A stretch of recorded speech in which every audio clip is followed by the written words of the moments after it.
Assalamualaikum warahmatullahi wabarakatuh. Hai teman-teman, kembali lagi bersama saya. Nah, pada kesempatan kali ini kita akan masuk ke bab yang ketiga, yaitu mengenai pengenalan dan basic Cisco. Nah, pada bab 3 ini kita akan pelajari sekitar 6 materi. Yang pertama itu ada remote Cisco pada real device, kemudian juga ada remote Cisco pada packet tracer, kemudian ada perintah dasar Cisco, kemudian ada service password encryption dan lain sebagainya. Nah, oke, di sini kita masuk ke materi yang pertama, yaitu mengenai remote Cisco pada real device.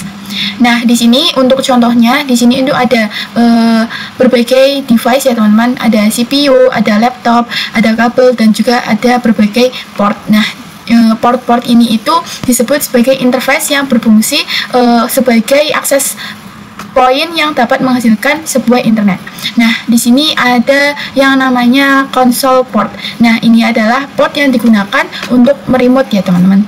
Oke, kita masuk ke materi yang kedua, yaitu mengenai remote Cisco pada packet tracer. Oke, di sini teman-teman silahkan buka pada Cisco packet tracernya, teman-teman bisa buka. Lalu kemudian di sini teman-teman bisa tambahkan satu switch dan juga satu PC ya teman-teman. Nah, kemudian di sini kita bisa hubungkan dengan kabel konsol yang ini ya teman-teman. Di sini kita hubungkan, kita pilih yang konsol, kemudian ke arah yang PC. Kita pilih yang R232. Oke, di sini dia sudah. Kemudian di sini teman-teman bisa klik yang PC, kita buka, kemudian pergi ke desktop, lalu kita pilih yang terminal. Nah, oke, di sini kita bisa oke.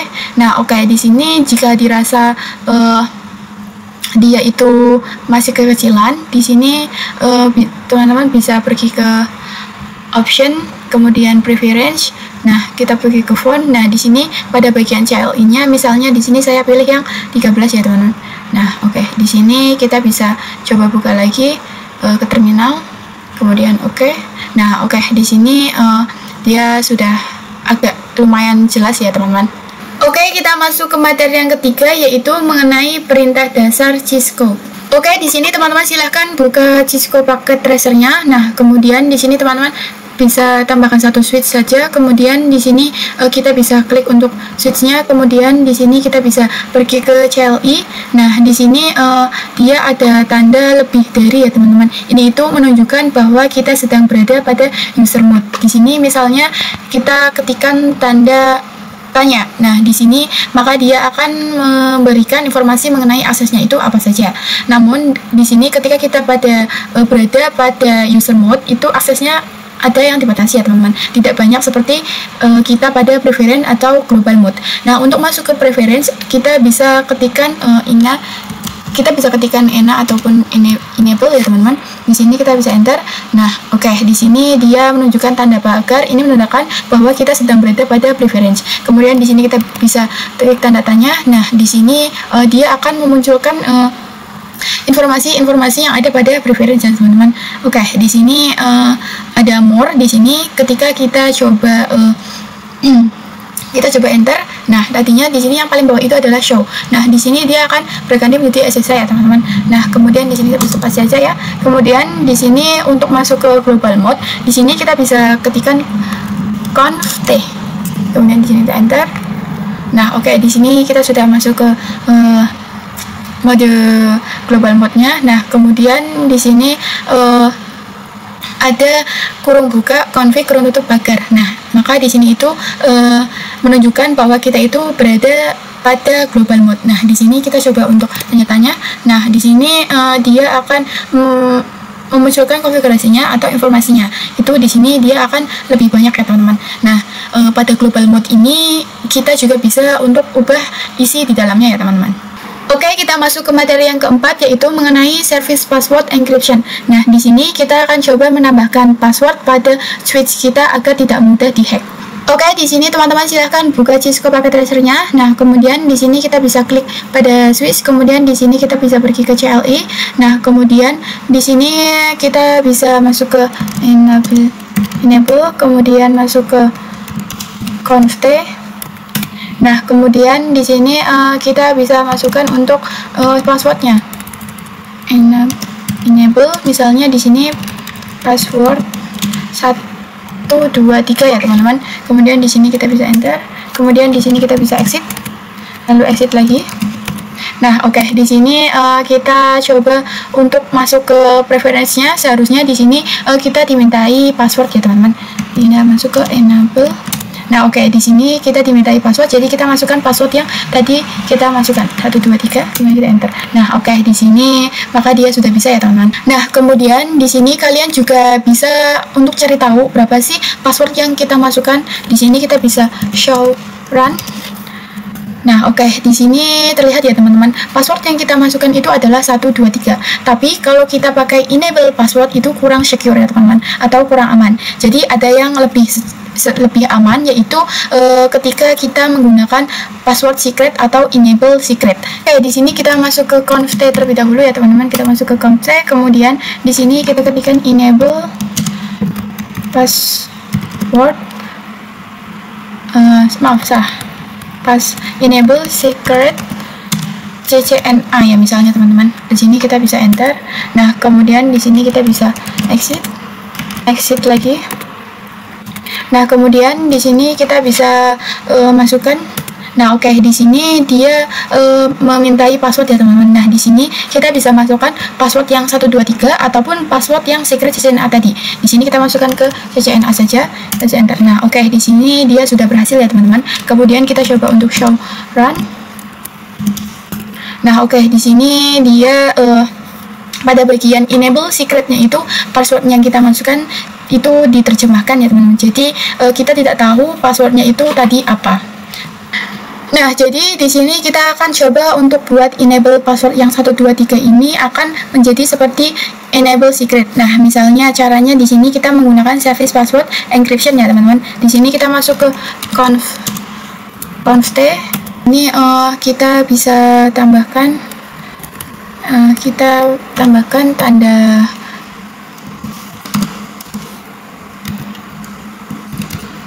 encryption ya teman-teman. Kemudian di sini kita bisa exit. Kemudian exit lagi. Nah, kemudian di sini kita masuk ke enable. Kemudian di sini kita masukkan ke passwordnya 1 2 3. Oh, sorry, 1 2 3.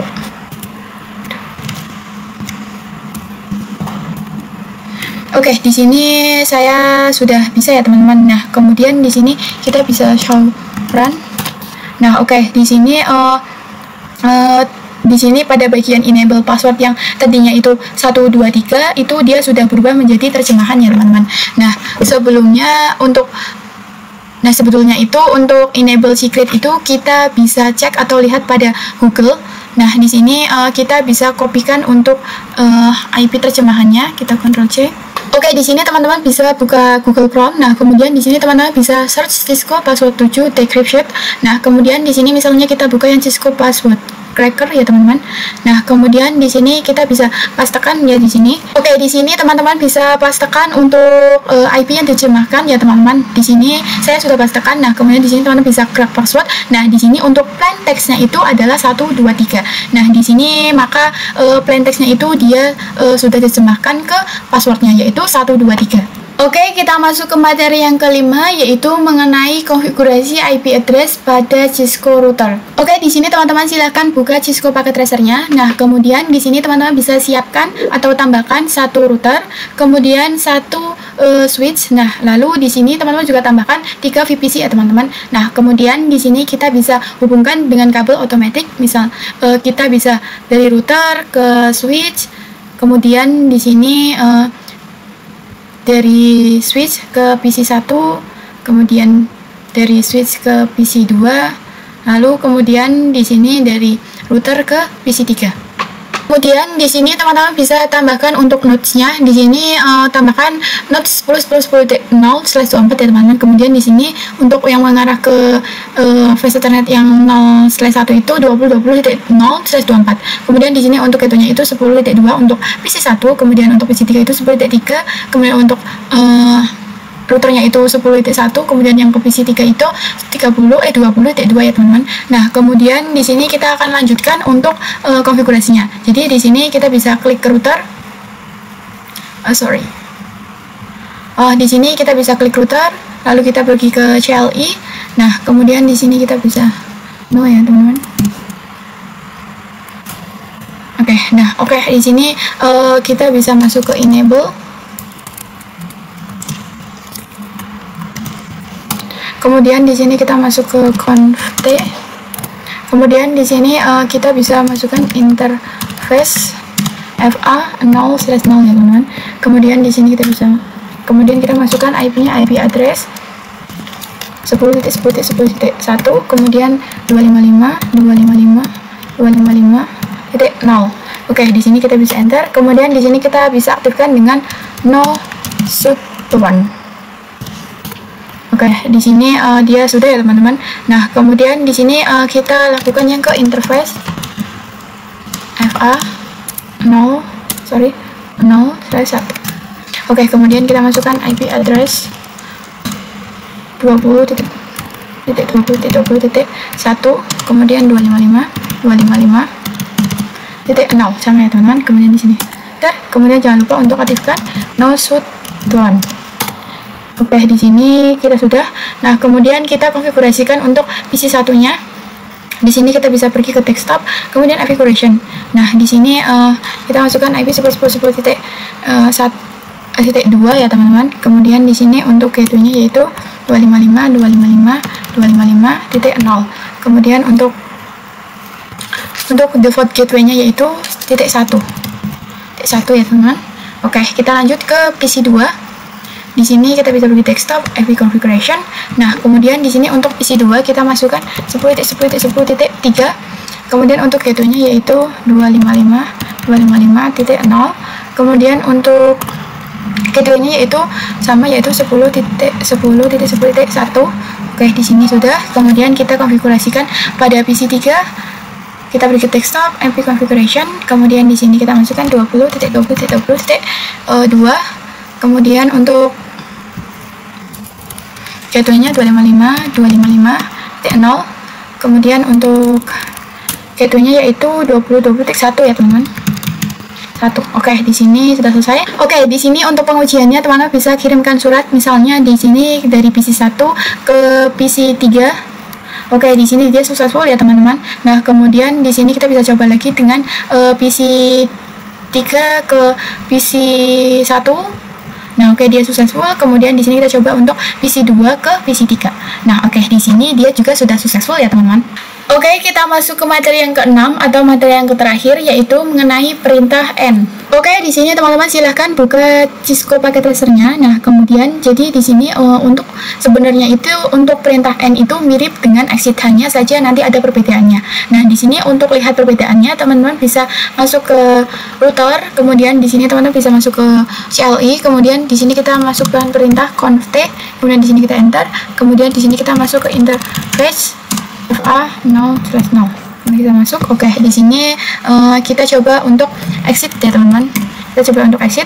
Nah, oke, di sini dia akan kembali ke global mode, yaitu masuk ke router config ya teman-teman. Nah, bagaimana dengan N? Nah, di sini kita coba masuk lagi dengan interface fa 0/0. Ini masuk. Oke, kemudian di sini kita berikan perintah dengan N. Nah, oke, di sini maka dia akan kembali ke preference. Jadi perbedaannya, misal kita menggunakan exit, dia akan kembali ke global mode. Tapi kalau kita menggunakan perintah N, maka dia akan kembali ke preference.